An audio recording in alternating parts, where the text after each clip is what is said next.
Everything is confusing. I was a creator, the greatest of all, but I committed a sin. Now I have only what I deserve.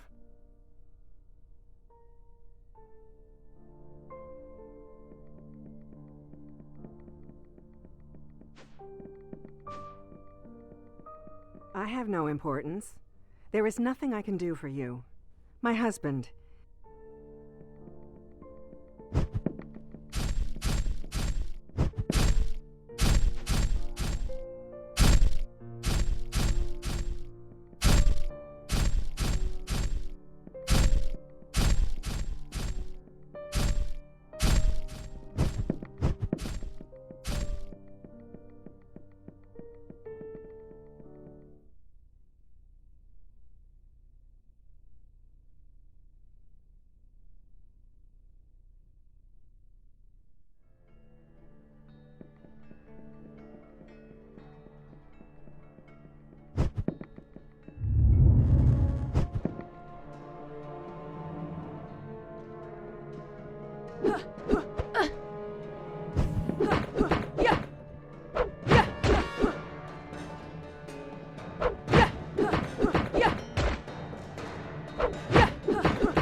Bearer of calamities, I felt your presence. Lord Romeo? Exet, are you kidding, babe? The damn Supreme Inquisitor here? Shut up! I am outside the building. Our forces, our armies, Nathaniel, the Inquisition, they are all here. I used all my power to create this gap that allows us to communicate, but it is unstable. We must be brief. Milord, lady, she's dead. And the artifact is still missing. But it's just a matter of time before I... Silence. What is happening is much more serious than you think. Far more than any of us ever thought. Just one person predicted it. And now we're too late. The whole world is in chaos. Many of the rules of reality are breaking. And this place is the source of everything. I'm sorry, my lord. I don't understand. The book you had to recover, the Biblos, was a collection of prophecies made by Harel Grimoire. They described certain conditions that would cause the end of the world. The object itself was unimportant. What mattered was the content. According to her omens, when a certain number of unique entities were reunited, they would bring about the end of all existence. For centuries, we have called these creatures the Messengers of the End, a suitable name for those who are considered the harbingers of the world's destruction. However, we never exactly understood all the intricacies of the prophecy, nor were able to locate all of the messengers. Until now. My lord? They are coming, bearer of calamities. Many are already here.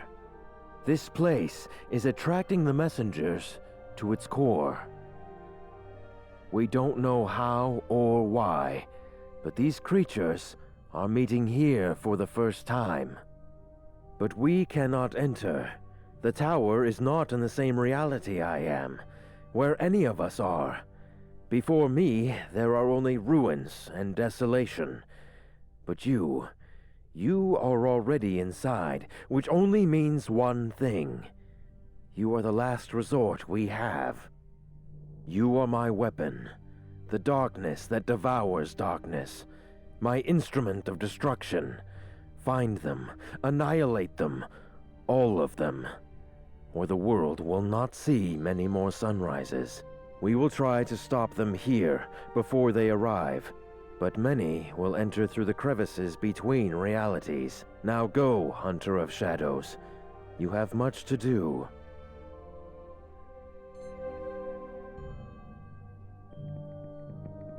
There is no time to talk, Bearer of Calamities. You have your orders. Destroy the messengers.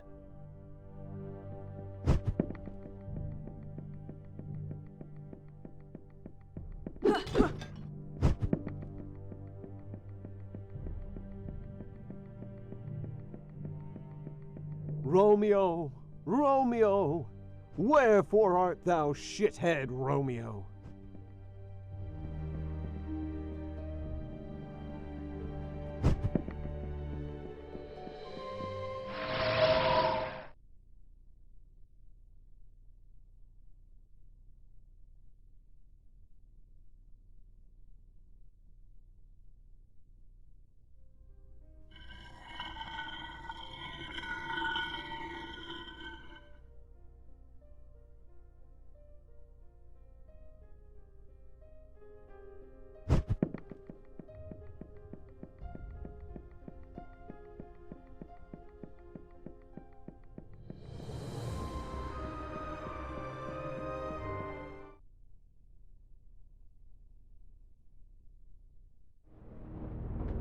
If that thing says something like, "It's dangerous to go alone," I will kill him.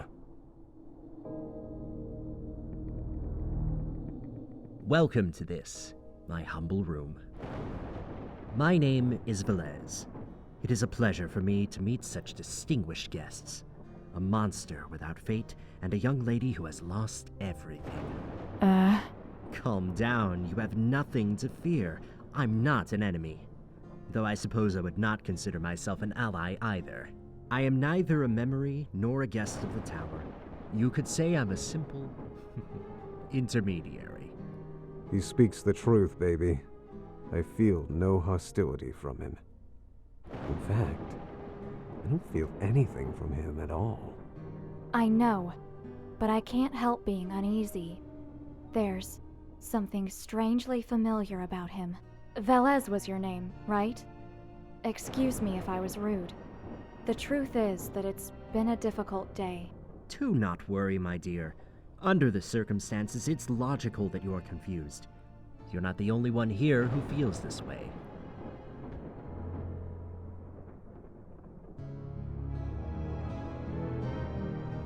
If you mean the tower, it has many names, but I think that it would be appropriate to call it Arcane. A place where the real world and the dream are part of the same side of the coin. The chamber, as I told you before, is Labyrinthos, my humble home. Me? I'm just a mere intermediary between guests and the world. I am not allowed to interfere. That is what the rules of the existence dictate. I won't help you, nor will I stand in your way. If you are here, you were chosen. You, a monster without fate, and the one who has lost everything, you can choose. Choose what? Your eyes ask, even when your lips have not yet moved. Everything. There are no limits. Such is my task. You can obtain everything or nothing, as long as you exchange it for something of equal value. Of course, they, the same as you, are moving too. Many of them are also invited to Labyrinthos. Or at least, those who are real. But excuse me, I may have already said too much, and I should not ignore the rules. I couldn't say. There are rules, and my limits are inside this room. I can only say that this is an old story that is about to end, a tale that is just waiting for all the actors in the play to be placed where they belong. If what you seek is something material, I have for you a long list of artifacts that perhaps you may find interesting. In return, unless you have something more interesting, I'll be happy to use as currency the fragments of existence of those that you have destroyed.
I must thank you for what you did for me. I was confused when I was locked in that place. Once upon a time, my name was Gaudemus, but it's probably more appropriate to say that I am just the memory of him, created by Nazgul. In a part of his mind, I committed the sin of surpassing him, and I needed to be punished for that. There is little I can do as a reward, but let me at least share with you the part of Nazgul that is in me. Nazgul suddenly awoke. For months, he had been unable to sleep well, and that night had been particularly bad, something which he blamed on the emotion of being so close to finishing his work. Washing his face, he noticed how terrible he looked in the mirror, and thought that very soon he would have to be ready to return to society. Nazgul was unsure of how much time had passed since he had visited the Council of Brax. After that night, he invested his vast fortune in creating a secluded mansion away from the civilized world. A huge and well-equipped workshop in which he could devote body and soul to his work, free from distractions. It had been years, or maybe even decades, since the last time he had contact with another human being. But loneliness meant little to him. All that mattered was that he was close to reaching his goal. Over the years, just improving his creative talent wasn't enough for Nazgul. His goal was much higher. He devoted day after day to research the same process Gaudamus developed to make his works, becoming an unrivaled expert in lost science and supernatural rituals. With such unusual tools, he managed to create countless animated puppets, which were able to move by themselves, the very ones that now protected his mansion and took care of its maintenance. But they were all just prototypes for his definitive work, the ultimate puppet. An artificial being so perfect it would not be aware that it was not alive. Nazcal solemnly went down to the heart of his workshop, where his most valued masterpiece waited for him. On the table was a body. Any observer would think without a doubt that it was a true human being. It had the same appearance as its creator, as identical as 2 drops of water. The master puppeteer smiled. In his next encounter with Gaudamus, it would be his marionette that greeted him, an ironic joke that only he would be able to understand. After reviewing the status of the project for hours, Nazcal determined that it was only a matter of days until it was finished. Only a few pieces were missing, which should be stored in his secondary workshop. With unusual anxiety, he walked to the north wing in search of them. It had been a long time since he had visited that area of the mansion, and he was not even really sure of why he stopped going there. Upon entering the room, the master puppeteer was struck by the terrible state of the place. He didn't remember having forsaken it for so long. Without giving it too much thought, Nazcal walked to where the pieces were stored, but he saw something in his way which puzzled him. There, sitting in the workshop, was a corpse, holding the parts Nazcal had come for. His flesh, rotted and dried, was in pretty bad shape, suggesting that it had been in that place for a long time. Surprised, Nazcal approached to examine the body, but before he could do so, the puppet master became completely paralyzed with terror. Because, despite being worn and wasted, there was no doubt. The corpse had exactly the same face as him.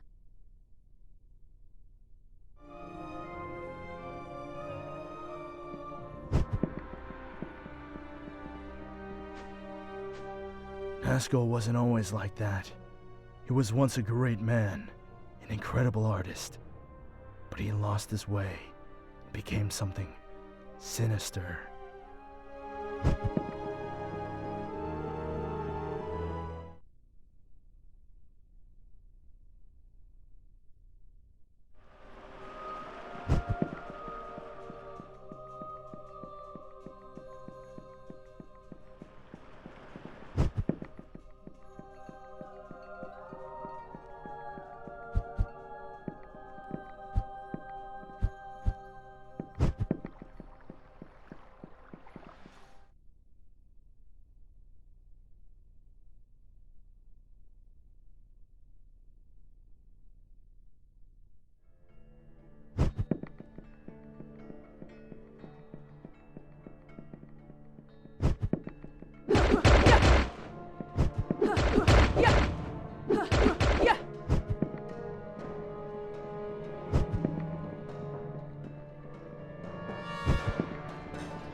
Ha!